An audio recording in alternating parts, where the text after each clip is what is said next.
اللي الناس كلها بتتكلم عليها اهي، ام 10 جنيه. طبعا هنفتحها قدامكم وهنقول لكم ايه طعمها وايه تفاعلها مع الناس اللي بيدوروا عليها في كل انحائها. طبعا ب 10 جنيه زي ما احنا ما عارفين. ادي شكل الكيكايه من جوه اهي. طبعا عند عم حسين بيبسي هي الكيكايه. طبعا هنحط لها ظابطين الميكروويف بتاعنا. طبعا هنطلع الشوكه بتاعتنا.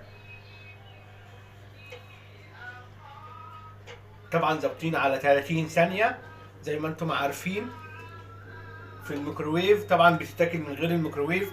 هنعمل لكم اختراع بالجديده دي اللي معانا التانيه بالشكل التاني. كلها ب 10 جنيه مش اكتر ولا اقل. بس البيزو الجديد ابو 30 جنيه محدش شايفه ولا حد سامع عنه.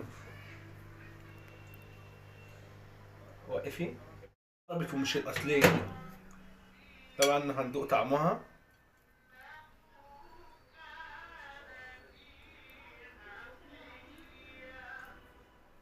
على حد ما حلوه واختار فيها 10 جنيه. ده نوع توست فاخر من الاخر. اقفل الفيديو.